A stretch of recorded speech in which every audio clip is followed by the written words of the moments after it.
With your CIGTV News Update, I'm Donna Bush. Thanks for joining us. A joint team from the Governor's Office and the new Ministry of International Trade, Investment, Maritime and Aviation Affairs is now in Hong Kong. While there, the small team led by Chief Officer Eric Bush will hold talks with Hong Kong Special Administrative Regional government to agree plans for the opening of Cayman's new trade office in the city. Now, the team will also find premises for the new office, and it's hoped that the new office will actually open in early October and will support Cayman companies, not just in Hong Kong, but also mainland China. Meantime, the National Roads Authority will be carrying out upgrades to the pavement on the westbound lane as part of the larger Elgin Avenue and Crew Road Extension project. Now, the traffic diversion is scheduled for this Sunday, June 9th, from 7 in the morning till 4 in the afternoon. Motorists are encouraged to look out for diversion signs and to drive with caution in the area. That's all happening on Sunday. Now, if you happen to have any questions about this project, you can call them in 525-9095. That's not 525-9095, or you can email nra@nra.ky. Also making our headlines this Friday, recently the Ministry of Commerce, Planning and Infrastructure placed leadership at the top of their agenda when they held their biannual retreat. Navigating tough decisions with strong leadership was the theme of the mini retreat. Minister of Commerce, Planning and Infrastructure, the Honorable Joseph Hughes, spoke to the day's theme, reminding attendees of the importance of sidelining your emotions when taking tough decisions. Chief HR Officer for the ministry, Melinda Montemayor, who facilitated the retreat, explained that these events motivate, inform, and bring staff together. The CPI ministry retreats are intended to facilitate updates from heads of departments within the ministry and ministry staff, as well as to have motivational speakers and team building activities, which are also part of the organized event. Finally, Deputy Premier and Tourism Minister, the Honorable Moses Kekernel, took part in a media marketplace recently where a day focused on news about the Caribbean. Hosted as part of the Caribbean Tourism Organization's annual Caribbean Week held in New York City, he participated in interviews with One Caribbean Television, Town and Country Magazine, and others. Now, following the marketplace, he continued the media blitz with elite traveler Condé Nast Traveler. He also ensured the Cayman Islands remains in the top of minds with both trade and consumer publications. The minister spoke about the New Dream in Cayman campaign, the continued record-breaking arrivals, the growth and accessibility to the island from the U.S., amongst other things. Well, for a look at our weekly schedule of programs here on CIG Television, you can go online to gis.gov.ky. If you happen to have missed our news update today or during the week, you can go to the Cayman Islands Government Facebook page or the CIG Television YouTube channel.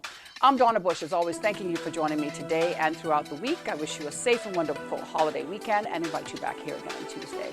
Until then, bye-bye for now.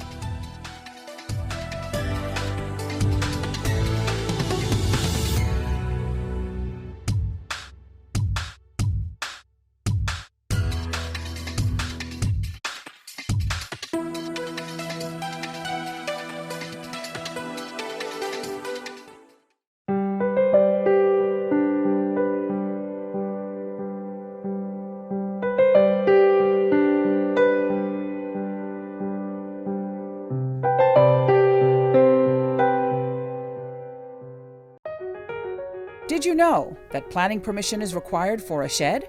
Did you know you should check with the department as a planning and permit application may be required?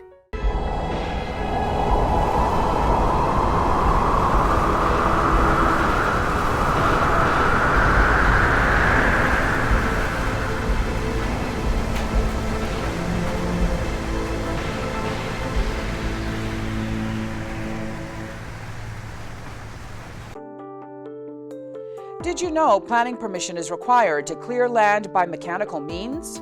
You should check with the department as a planning and permit application may be required.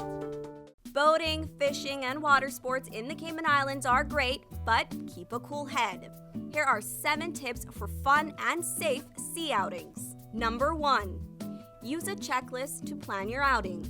Check the weather forecast, make a float plan, and share it with someone who is remaining on land, stating where you're going, with whom, and when you're expected to return.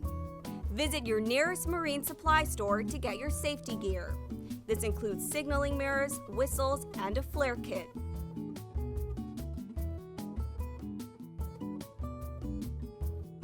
It's also very important to have onboard flotation devices and life vests for each person. There are different types of vests. Some are for water sport activities such as snorkeling, and others are for going on offshore boating or on fishing trips. Number 2. These items can be lifesavers in case of an accident or bad weather. Number 3. Use a motor kill switch, especially if you're boating alone. In case of a leak or breakdown, always stay with the boat until help arrives. If you capsize, an emergency beacon or locator device can send a distress signal to inform the authorities of your location. Larger flares will indicate distress to a boat, airplane, or search and rescue officials. Number 4. In addition to sunscreen, food, and beverages, it would be smart to have a cell phone. Make sure your marine radio works. Cayman's boaters use Channel 16 to communicate. Number 5. Also, don't forget your anchor and sufficient rope. Number 6. Boat operators should be familiar with the local waters and reefs, as well as the capabilities and functions of the vessels they are using. Always obey the rules of the sea and the marine environment, and have courtesy for others. Number 7. Alcohol and salt water do not mix, especially if you're the captain. Some useful contact numbers are 911. The RCIPS Marine Base is 649-7710, and the Port Authority is 949-2055. Smooth sailing, all!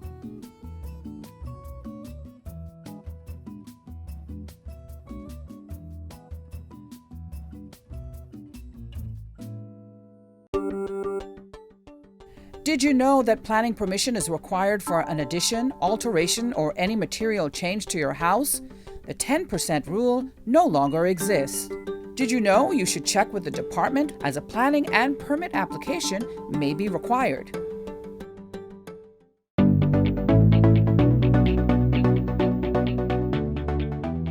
I'm Jody Ann Fowry. I'm the Police Media Officer with the RCIPS, and I'm here to give you some crime prevention tips on how to best protect your property. The first thing that we want to discuss is our points of entries.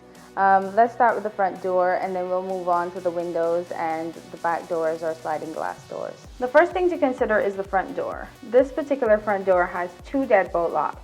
One of these deadbolt locks are properly carpentered and the other is not. When your door is properly locked, you'll hear a click at the end and the deadbolts are not able to move. If it is slightly opened, then you can push the deadbolt back without having any restrictions. I'll now proceed to show you what your lock should look like when it is properly locked.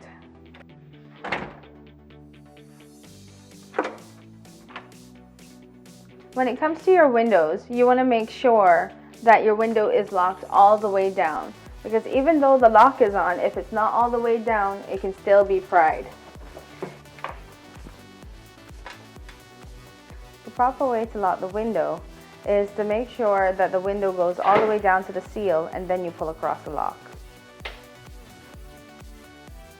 When you have a sliding glass door at home, you want to make sure that you have secondary locking devices in addition to the lock that comes with the door. One of those can be a simple piece of wood that's jamming the doorway.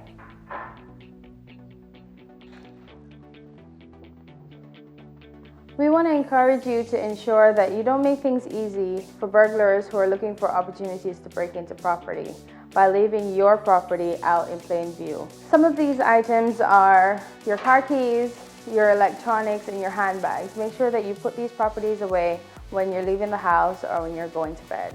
When you're going camping or if you're taking your family on a trip, you want to ensure that your property has some sign of life. This can be done by leaving a light on or putting timers on your lights.